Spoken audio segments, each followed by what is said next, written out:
Inside this room, all of my dreams become realities, and some of my realities become dreams. What in the wide, wide world of sports is going on here? Alive! It's alive! It's alive! You are listening to The Wilder Ride, getting wilder by the minute. Here are your hosts, Alan Sanders and Walt Murray.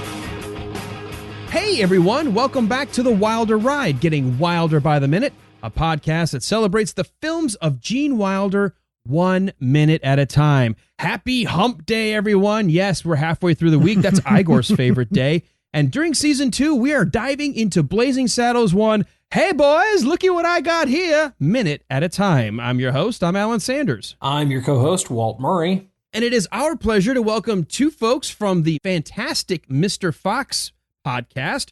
We have Tyler and Chandra Boudreau. Welcome, guys. Hi.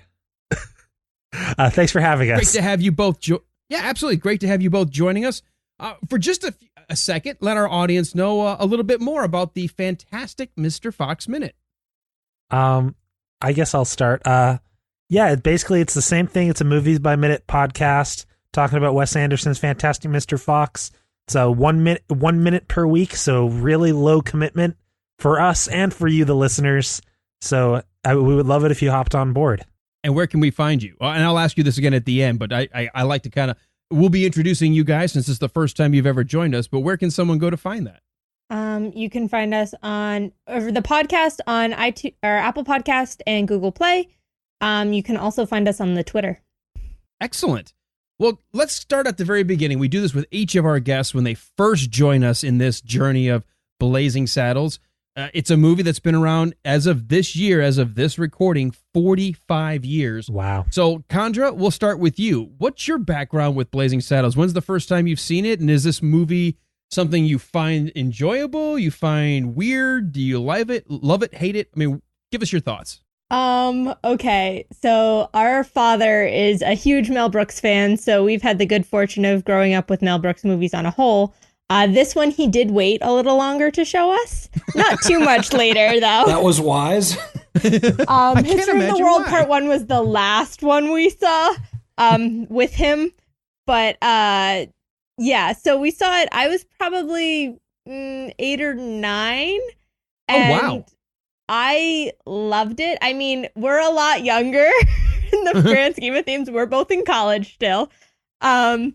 So yeah, I mean, I didn't quite get the full extent of it right away. And then the more I watch it, the more I appreciate it. I think it hands down is like Mel Brooks' best work. I love all the performances in it. Madeline Kahn, I love everything she's in. Yeah. I think she's she's so an amazing this, human being. This movie is like quality Madeline Kahn. So, and I was watching it the other day with one of my friends and I was just laughing so hard, and I knew all the great lines, but then there were so many little things. And I think that's what's so special about this movie. There's so many little gags that I forget about, and then they happen and I'm like, oh my God, that's hilarious. And I hadn't seen it in a couple years, so it was like a really nice excuse to get to watch it again. That's fantastic. I love the fact that it's one of those movies that you're not only enjoying from the time you saw it the first time, but you're continuing to see new layers and continuing to enjoy it. And it sounds like it's still as fresh today as it was the first day you saw it. Yeah, I think it's definitely like grown over time with how much I've enjoyed it too. All right, Tyler, what about you? Yeah, I mean, I guess a lot of it's the same. I remember the first time watching it, our dad being like, oh my God, this first opening bit with the singing, it's the best part of the whole movie, and being like confused, like, huh, what's the joke here? And then later on when they burst into Dom DeLuise's set, just being like, huh, what's going on here? What's the joke here? But now going back, like all of it's so good. I will say Blazing Saddles is, like Chandra, also definitely my favorite Mel Brooks film. I was probably introduced to Spaceballs first, being a big Star Wars fan growing up. But this one's definitely eclipsed all of the other ones. I don't even have an argument with Young Frankenstein anymore. I've determined that this one's my favorite. What else? Oh, I love Harvey Korman in this. He's so good. We get a little bit of him in this minute. And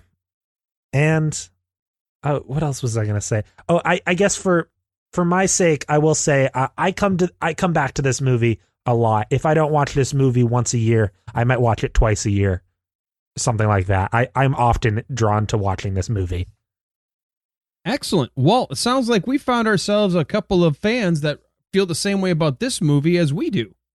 Well, I'm glad to hear that. And Alan and I have talked several times through the course of this podcast about whether this would translate to the younger generation.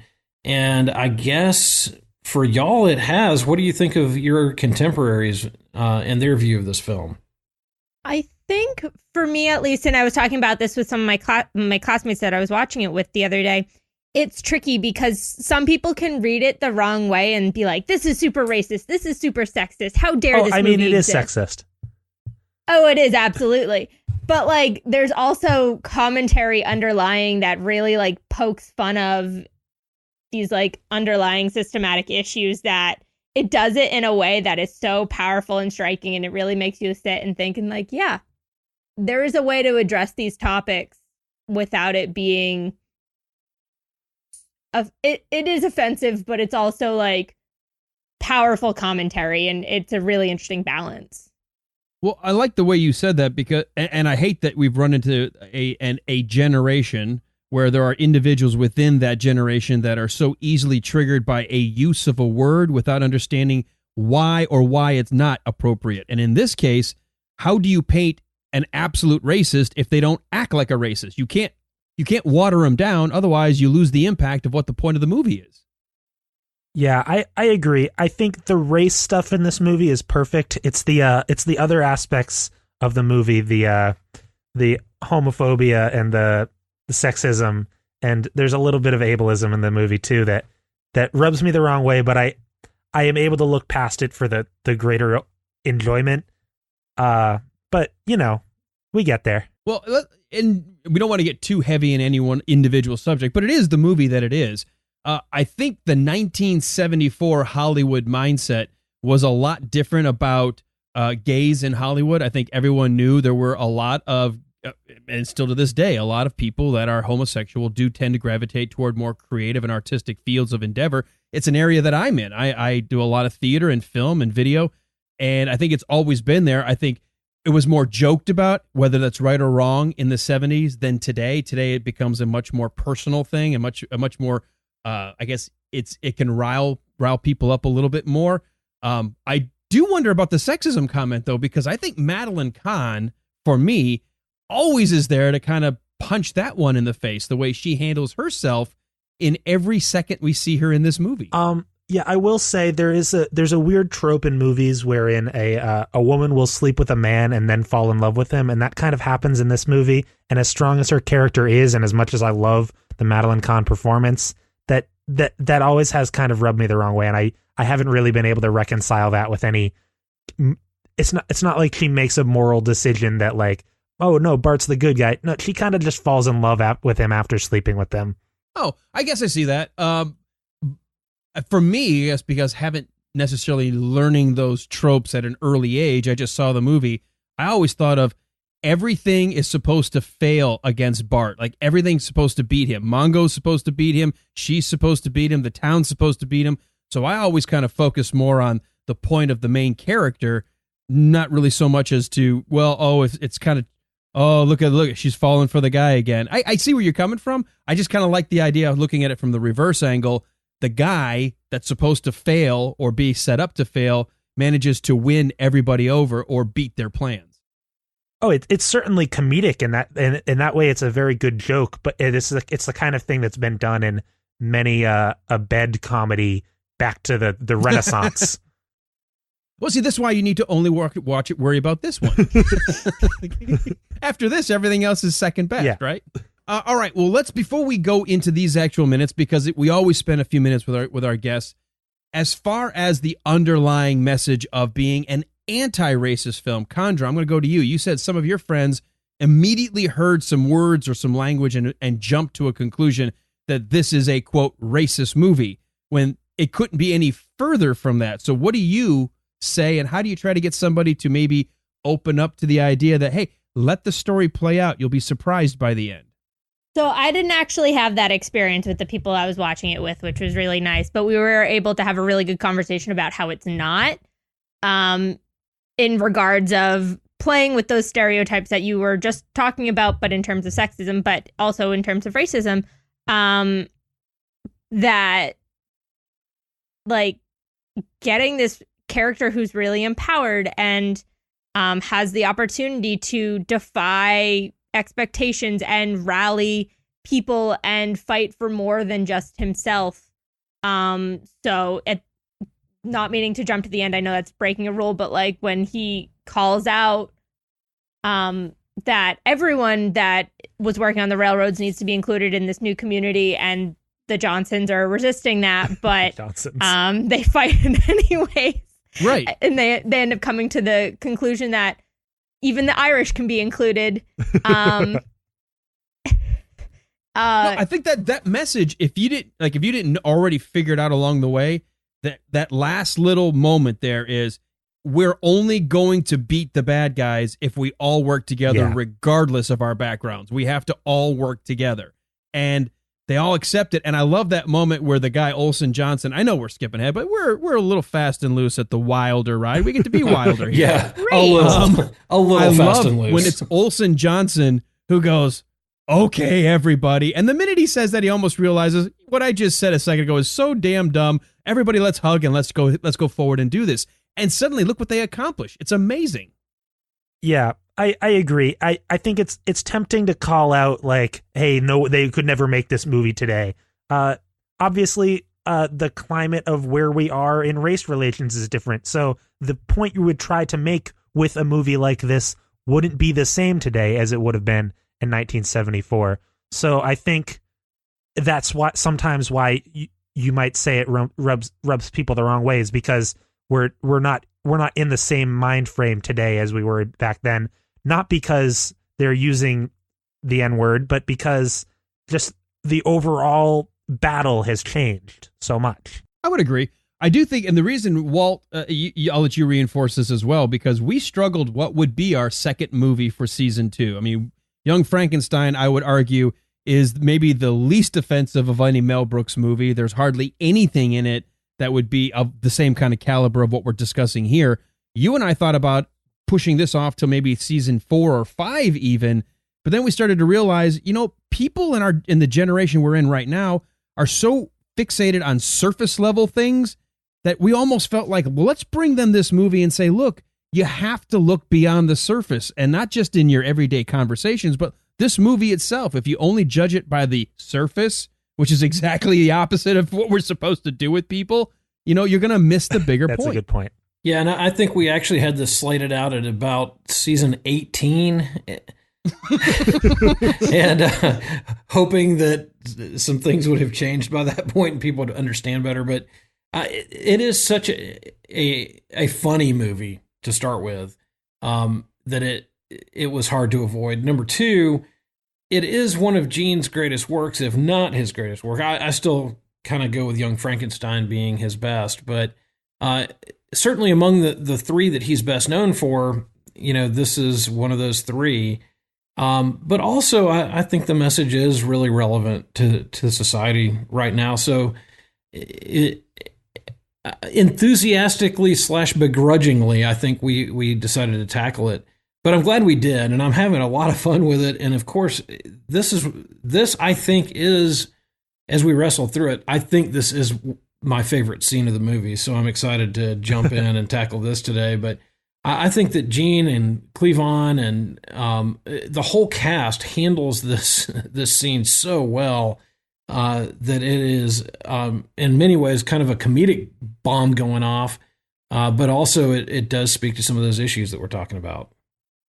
Yeah, and I want to just say, at the end of the day, if this podcast is initiating those conversations about race and about the other things we're talking about, and we're having good conversations, and you guys are having, every time a guest comes on, you guys have a conversation for 10 minutes about it, like we're doing today, hey, I think that's great, and I think I don't think Mel Brooks or Richard Pryor or anyone could have expected more than that. Awesome. Well, Tyler, one of the things that I've seen that I think I'm even more encouraged by is not only are we having a conversation, there's a lot of agreement. And, when we've had people on from a variety of political backgrounds and ethnic and social backgrounds, and everybody's like, yeah, racism sucks. It's stupid. And I think that we're probably moving, we have probably moved in the right direction a lot further than we really realize. Yeah, I would agree with that. I think my pleasant surprise is because we intentionally, when we looked for guests for this season, wanted, no pun intended, the most diverse background we could possibly get. And so far, we're hitting on all cylinders on that one. And yet we are finding sort of a universality of people who recognize the humor, love the humor, and everyone that has agreed to be on the show understands the underlying message. So I'm wondering, Walt, you and I keep saying, when are we going to run into somebody who joins us who says, I'm so glad you brought me on. I want to tell you why this is the worst possible movie ever. And that just hasn't happened. No, it hasn't at all. And so I've been very encouraged by that so far. All right. Well, before we go, both of you mentioned about being introduced to Mel Brooks movies, but our podcast happens to be called The Wilder Ride because we love Gene Wilder. It just happens to be our first two films, also happens to be two of the three pairings of a Mel Brooks, Gene Wilder coupling. Tell us about your background with Gene Wilder. Do you have a favorite movie, favorite character, or what's your kind of understanding of Gene Wilder? I think for me, my first exposure definitely would have been Willy Wonka. Charlie and the Chocolate Factory. It's Willy Wonka. Well, no, he plays Willy Wonka. But Willy Wonka is Willy Wonka and the Chocolate Factory. It's Willy Wonka and the Chocolate Factory. I'm sorry. We don't talk about the other one because we want to pretend it never got made. Yeah, no kidding. I think Conrad likes that one. I do kind of like the new one. But look, I'm a big Tim Burton fan, always have been. Huge Johnny Depp fan. I can't get over some of my more serious issues, even though it's brilliantly shot in many ways. It's almost one of those things. How do you beat Gene Wilder's performance? And I think that's where I'm at with that one too. But I do remember as a kid, a couple of the songs really sticking with me. Like the music in that movie is just so powerful. And I think that's why I had such an appreciation for it. Also, Gene Wilder used to scare me because of that movie. Like it wasn't until I was exposed to his more comedy stuff, because that tunnel scene terrified me as a child. I was very susceptible to that kind of stuff. And I was genuinely frightened. I loved like all of his other moments, but there was this weird balance of him being really scary and really just wonderful and amazing. So I recognized early on that this guy was like someone really amazing and remarkable as an actor. And it wasn't until I started getting the Mel Brooks side of him, especially, that I was like, oh, he is an amazing actor. And I'm still kind of terrified of Willy Wonka, but like I can look past that and see that Gene is an amazing, amazing human being. Yeah, I think that's where I was first exposed. Okay. Let me tell you this, and we may be of the same mindset. Yeah, he scared the absolute crap out of me as a kid in Willy Wonka. I have so come to adore that performance. I still say to this day he was robbed of what should have been at least an Academy Award nomination for that role.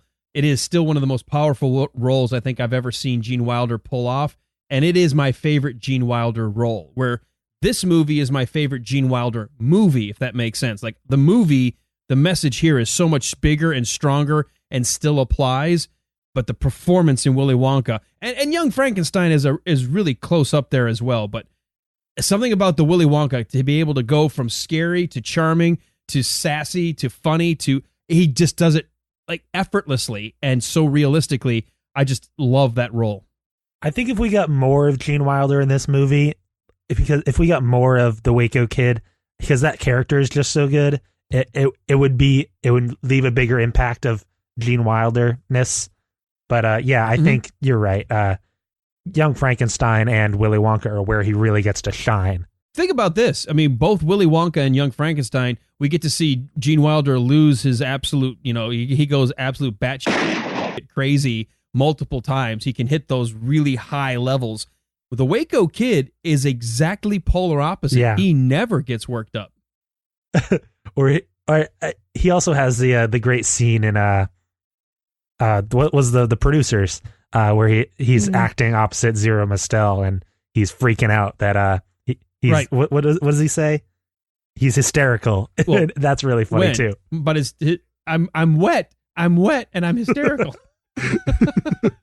Oh. Walt, I know you've been kind of sitting in the background on this one, but that's the thing that we both commented on early. This is one of the more subdued roles, and yet the Waco Kid still stands out as one of those top 3 Gene Wilder performances. Well, and it still blows my mind that Gene only had 37 credits in his career. And yet you think about character after character after character that was so impactful. And I still, and I don't know that I'll ever change this, but my favorite character is always going to be Dr. Frankenstein.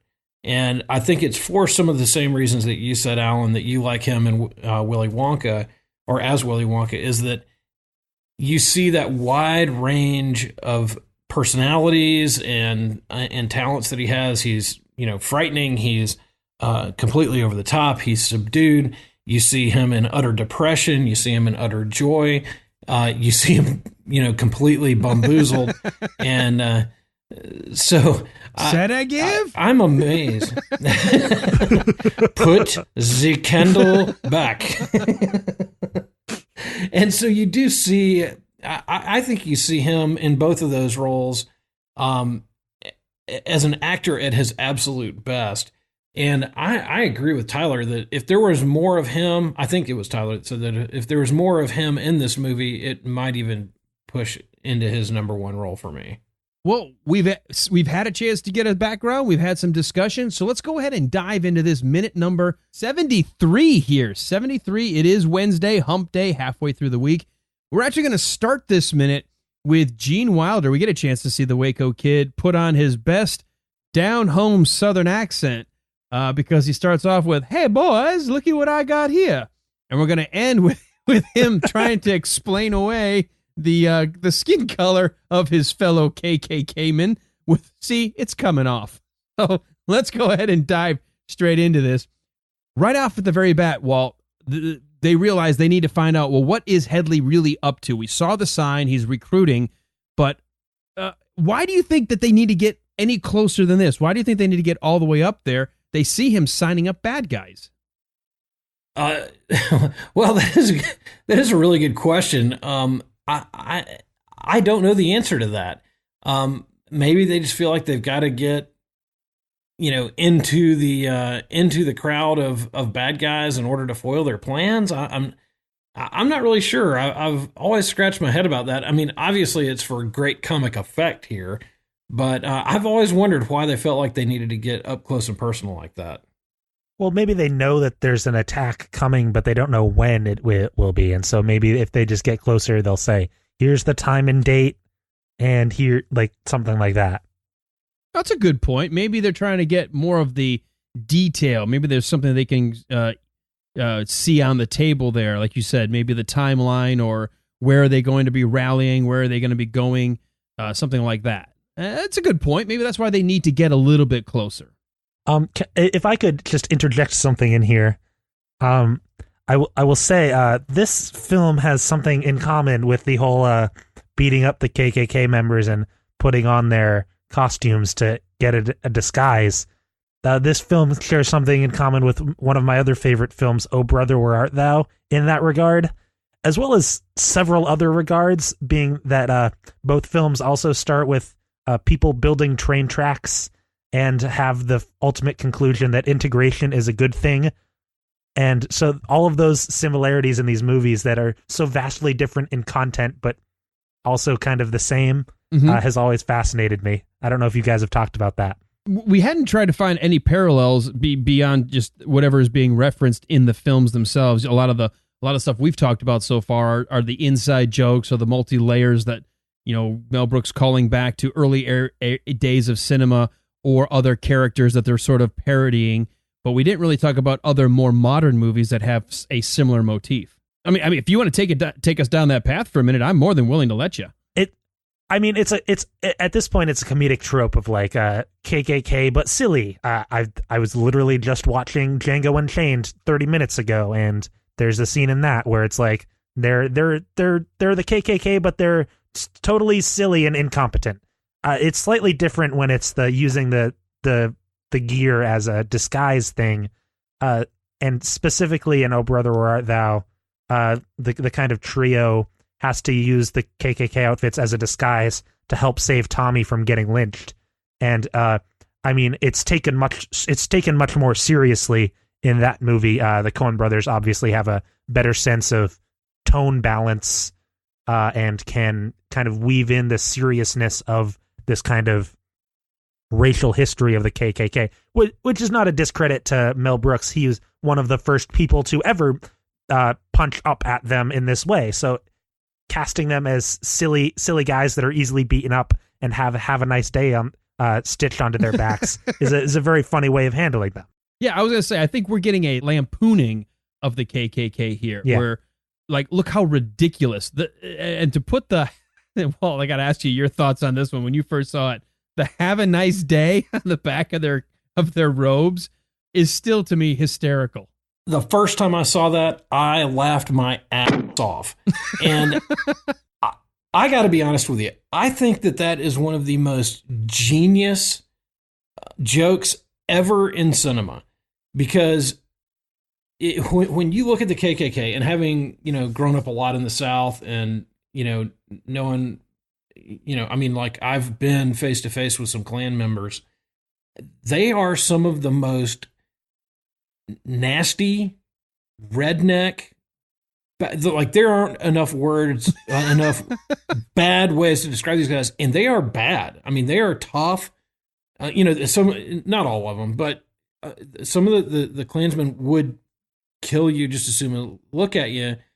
I mean, they're tough guys. And so, when you say not all of them, you mean not all of them are like big muscle, like want to kill you.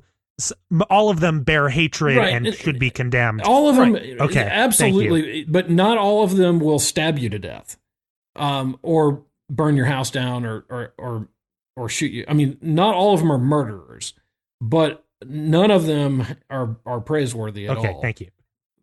But not all of them would murder you.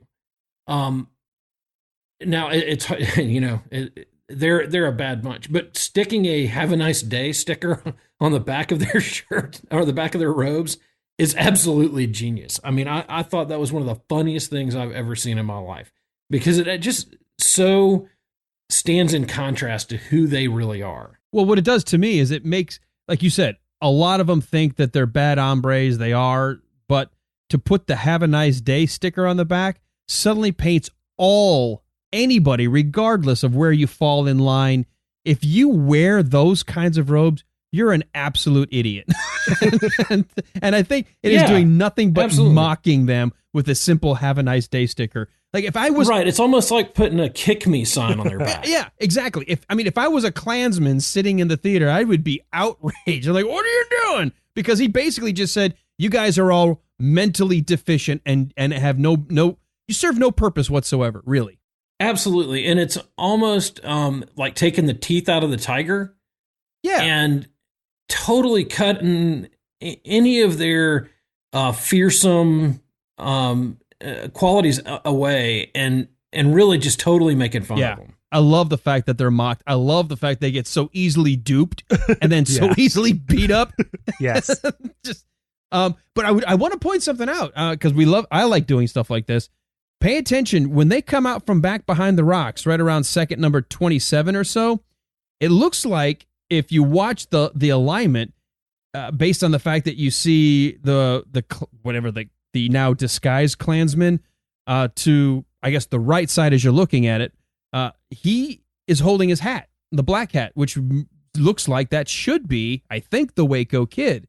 But when they go up to the table, which we'll see in a little bit, I think they switch places. I mean, they could have moved positions in line while they were waiting. Yeah, but we see, and this is one of those things, like being a film guy, I always watch to see like the film continuity. And as they're walking up to get in line, it looks like the Waco Kid is going to be on the left and Sheriff Bart's going to be on the right.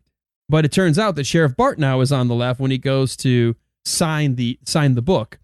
It's just a silly thing to point out, but based on where they are in the positioning from coming up from behind the rocks versus coming up to sign the book, looks like they do transpose positions. But Walt, before we even get there, we've got the Mexican banditos who are signing up. Do you know this line that they're saying, where the original line comes from and what they're sort of mocking? Be ready to attack Rock Ridge at noon tomorrow. Here's your badge. Badges? We don't need no stinking badges. No. I actually do. There's a great old movie called The Treasure of the Sierra Madre from 1948. And do you know the actual line from that movie? Badges. We ain't got no badges. We don't need no badges. I don't have to show you any stinking badges. Very good. Awesome.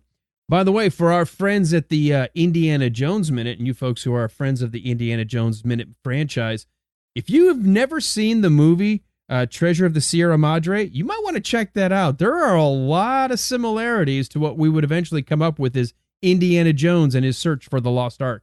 It is amazing, some of the stuff that is so similar in both storyline and even sometimes filming. Have you guys ever seen Treasure of the Sierra Madre? No, but I have seen I the haven't. 1989 film UHF. I don't know if you guys are familiar with this film. The Weird Al.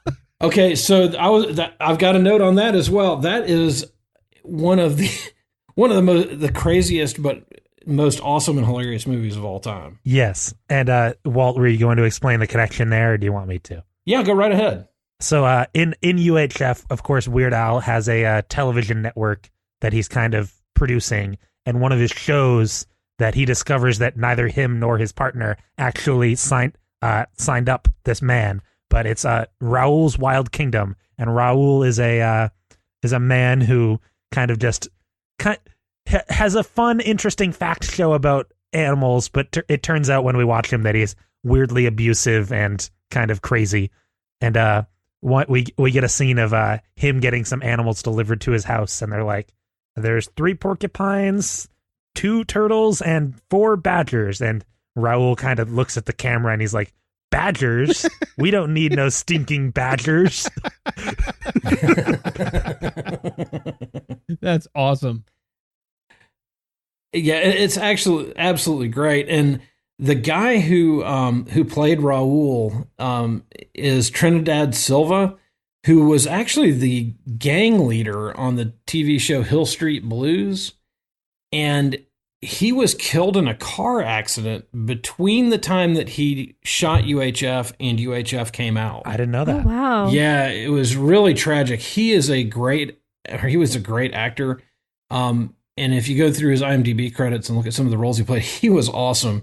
And so he had always played kind of this serious, heavy, street gang type role and that sort of thing. And then to play that role and deliver that line was throwing amazing. poodles out of windows. Yeah, I mean, it was absolutely incredible. So if you get a chance and you haven't, for our listeners, go watch UHF. It is an absolutely amazing movie.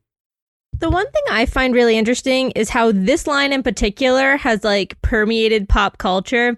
I know I've seen buttons with this line printed on it and stuff, and I'm just like, why this line out of every line in the movie? Why we don't need no stinking badges? I think because it's been mocked so many times since Treasure of the Sierra Madre. Even like you heard it from UHF, where they take a slight turn on it. Instead of badges, they're saying badgers. It's used multiple times and almost always as sort of a mocking allusion back to the original.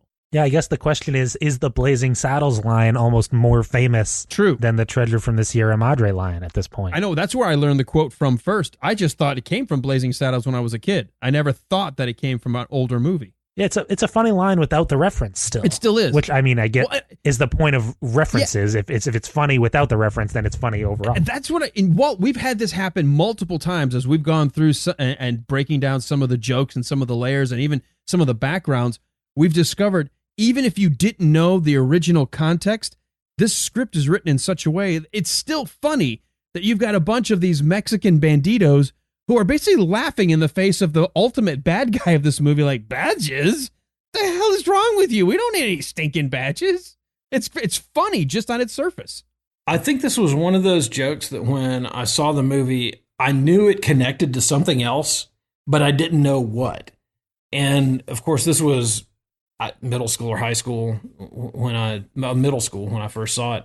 And so there was no internet or no opportunity to go out and figure it out. But I knew it connected to something, but I just couldn't put the whole joke together. Getting back to pointing out some things, did you notice that when they first were hiding behind the rock and saw these two KKK men and decided to, call them, they were at the very back of the line, right? I mean, they were the last two people in line. So it looks like more and more people must be showing up still, because when they do eventually make their way to the front and they get up to discuss, well, what kind of a qualification do you have? There's a bunch of ruffians now behind them. I mean, it's like Disneyland, right? There's just always more people coming. Yeah, come to Hedley Lamarr land. We have a lot of fun. Well, we do number 6s just for fun. Well, and when you look at who they were looking for to come into this career, you're looking for people who have a criminal history, so they would have a tough time getting jobs somewhere else. But they are an equal opportunity employer. So that's right. That is what they are really said. Kind of reaching out to guys who are looking for a good job, but who maybe wouldn't qualify other places. Plus, the money's good. So I mean, they're definitely spreading a wide net. Absolutely. Now, I forget. Could you go over the list of the different types of people that they're looking for? Oh, could I? I suppose I've got it written down right over here. That was mean, Tyler. We actually talked about this, about the fact that they shortened the list on the poster, but rustlers, cutthroats, murderers, bounty hunters, desperados, mugs, pugs, thugs, nitwits, halfwits, dimwits, conmen, Indian agents, Mexican bandits, vipers, snipers, muggers, buggerers, bank robbers, train robbers, horse thieves, hornswogglers, bushwhackers, kickers, kickers, and Methodists. Yes, I have the list. Harvey Korman's such a delight in this film. I know he's kind of more of an old-timey, was he on Mary Tyler Moore show? Well, it was the Carol Burnett show. Yeah, sorry. I'm way too young to know these references. And I you know, should treat yourself, do one of those YouTube rabbit holes one day and go see some of the best of Tim Conway, Harvey Korman, and Carol Burnett. And then know this. Tim Conway, who played the ultimate being able to almost never break in front of the audience, would purposely change some of his lines when they went to the live recording from the rehearsals, and it made everybody else around him break. And he would just sit there like, what? It's the funniest stuff you'll ever see. Tim Conway, Harvey Korman, Carol Burnett, some of the most just geniuses of comedy in the 70s. I'll take your word for it. All right, so when they walk up, they say, Qualifications. I love this. Stampeding cattle Like, well, that's not much of a crime. through the Vatican. Kinky. Kinky. First of all, how many cows might be roaming around Vatican City in the middle of Rome? That's why it's a good crime. Yeah. That must be. I didn't realize the KKK were operating an international branch over in Italy. Yeah, sadly, they may be more than just a U.S. problem. Or maybe they got kicked out. Maybe the mob took over in Italy and said, no. We've got Italy. You guys, you're going over to the U.S. But it is a funny line because, I mean, that is the most ridiculous statement. Through the Vatican? It's just, and even Harvey Korman's like, well, I like you. Funny how he likes him when he doesn't know what's actually below the surface. So correct me if I'm wrong. So the motivation of the KKK in this weird hypothetical scenario would be that they're Protestants who are also anti-papist? Probably. And if you're stampeding cattle through the Vatican, is it because you're trying to destroy the Vatican? Yeah, that's my thought there. Or maybe they're against some of the art in the Vatican that is representative of people they don't like. Look, we know Tom Cruise is going to break in here one day. We need to try to get rid of everything. I want Angels and Demons, the Dan Brown, Tom Hanks, but about Robert Langdon trying to stop the KKK from stampeding cattle through it. A little known subplot back in the early days of Catholicism, there was a cattle problem through the Vatican. Oh yeah, he just explains the symbology of it. I love Harvey Korman's response though, because he's so unimpressed initially. That's not much of a crime. You know, it's like through the Vatican. It's like kinky. Sign here. Now, this has always bothered me. I'm going to take a side route to get to here, and I know we're wrapping up this minute. My girls played soccer like their entire lives, all the way from like age 5 through to high school. My oldest played 4 years in college. She's just getting ready to graduate. The thing I've told them since day one, if the ref doesn't whistle, don't stop. Even if you know you caused a penalty, you kicked the person, you did something, don't go, oh, my bad, stop. No, if you don't hear the whistle, you keep playing. Why does the Waco Kid recognize Bart's hands before anybody else does? Why is he calling this out first? He's being proactive. He sees the problem and he addresses the problem. But it seems like, wouldn't you wait for them to go, wait, what's up with your hands? I think he knows that Hedley Lamarr is a pretty sharp guy, and he's not going to miss a detail like that. He might get one by Taggart and Lyle, but he isn't going to get one by Hedley. If you watch the actors, though, nobody flinches or notices until the Waco Kid says something. You make an interesting point, but at the same time, it's like, it's our heroes making a mistake. It's funny, and I mean, they're human. They're allowed to make the occasional mistake. That's true. I do like this where he's trying so hard to like use the cuff of his sleeve. He goes, Why, Rat, how many times have I told you to wash up after weekly cross burning? then turns his hand over and go, See, it's coming off. It's such a sad attempt to try to deflect the fact that it's obviously a black man underneath those robes. Well, and the funny thing is, even Taggart, when he flips the hand over, Taggart realizes there's a problem and pulls the hood off. Oh yeah, no, Taggart's he's not fooled anymore. Not now that the attention's been drawn, and it's one of those comic moments where there's no way that Gene Wilder is going to pull this off. There's no way the Waco Kid, the way he's trying to pretend, look, it's coming off. That's not going to work. And we end the minute just as Taggart looks to be ripping the hood off of our hero, Sheriff Bart. So before we finish and I get to any notes, do you guys have anything else about just this last little moment of the minute? I always wonder, why the heck would Bart have reached for the pen? Like, that just seems dumb. Right. That kind of almost goes with what I'm saying. If anything, why wouldn't it have been the Waco Kid to sign for the two of them? Why was Bart so anxious to sign? Except maybe we're supposed to get the idea that he didn't even think about it himself. He doesn't think that way. Yeah, he may not. And, there also may have been some direction from either a writer or the director that had him do that. Are you suggesting the script calls for it? Possibly. Damn it. I wouldn't have done it, but the script said I had Every once in a while, I have to remind myself this is not a documentary. What's that over in the corner in the sand over there? Is that the script? Yeah, right by the camera. Oh, and I got this guy who's behind the camera who keeps giving everybody orders like the he's boss in or charge. something. All right. Well, as we wrap up this minute, we're going to have you guys tomorrow, Tyler and Chandra. So we'll start first. Chandra, do you have any other minutes any other notes for this minute that we discussed today? I do not. Yeah, we kind of jumped over the line of when Bart says, "Hey, where are the white women at?" Which is something that runs through my head constantly. Just that line is also as funny as the "Hey boys, look what I got here" line. Hey, boys! Look what I got here! Hey, where are the white women at? Yeah, those almost kind of go hand in hand. You almost, if you're with a group of people that have seen the movie, you almost will quote those two lines back to back. Yeah, and it's just so the idea that he knows the stereotype that's going to trigger these two racists, and it's just so fun. Like the idea that that's all that black men would be interested in.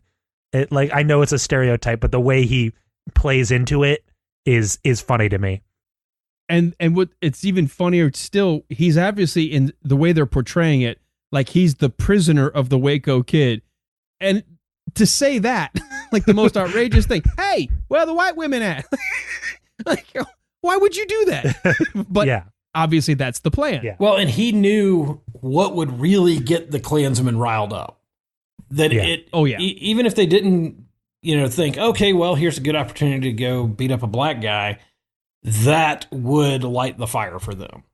Oh, yeah. And they needed to get him right away before, I guess, the next group of ruffians came in behind the line, because there wasn't anybody behind them a minute ago. So they had to get these guys out of their way quickly before the next group showed up and watched what was going on. Absolutely. That's it. Awesome catch there, Tyler. Anything else? That's it. Walt, what about you? I think we've got it all covered. Excellent. Well, before we tease what's coming up tomorrow, I know we mentioned it very briefly at the very beginning, but Tyler, I'll let you take the lead on this one. You guys have your own Movies by Minutes podcast. You do yours a little less often than once daily. You do yours once a week, but tell us a little bit more about your podcast. Yeah, we do the Fantastic Mr. Fox Minute, little analysis of Wes Anderson's 2009 clay animated film. We have a lot of fun. We've been having guests recently. We've had Sean German on a week or two ago, and other Movie by Minute people. I'm blanking on names. Rick Ingham has come on, and the people from Ghibli Minute have been on. So if you want to catch us online, you can just look up Fantastic Mr. Fox Minute. On Twitter, our handle is @AmateurNerds. That's our kind of brand name is Amateur Nerds. So feel free to find us that way. And yeah, Chandra, anything else? Just we appreciate the listens. Yeah. I mean, we just have a fun time. It's one of our favorite movies, and we just enjoy talking about it. So we figured we'd share it with more people. Excellent. Walt, I know a lot of times we might miss something in a minute, or people want to add their comments. They didn't get a chance to be on the show, but they wanted to participate. Is there a place we can direct listeners to go to enjoy more of the conversation about Gene Wilder or movies in general? Sadly, there is not.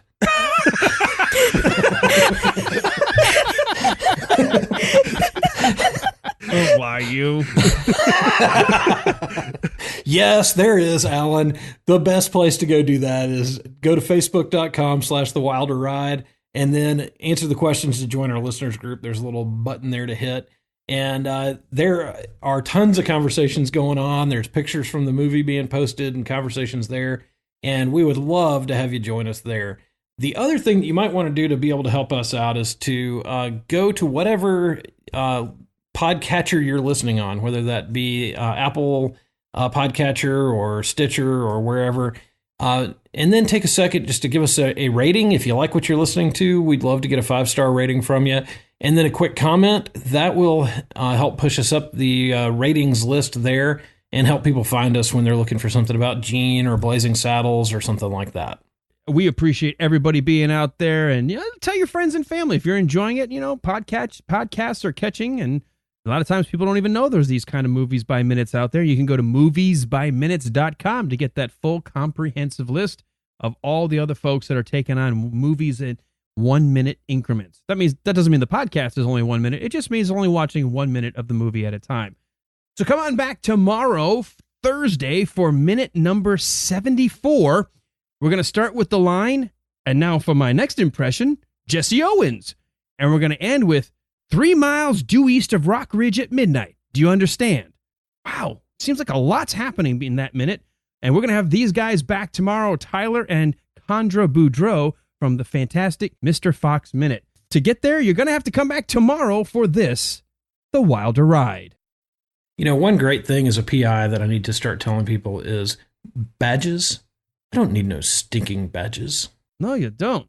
But I wish I would clean up more before I went podcasting. Look, that smell is coming off. Hey, I've realized our podcast has badgers in it. Oh, you don't need no stinking badgers. Well, no. Badgers? Bill Murray is in ours as a badger. Bill Murray the Badger. That is quality. Honey Badger don't give a damn.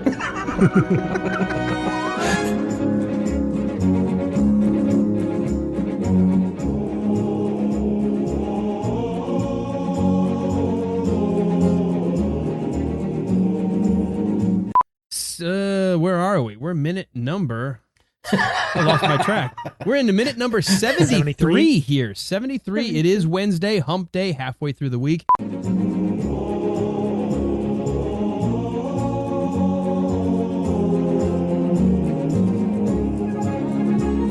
It's very close to we don't need any badges of some kind. Hold on, I've got it on a mug here. It says you've got the Sierra Madre. It's a mug of all famous movie quotes.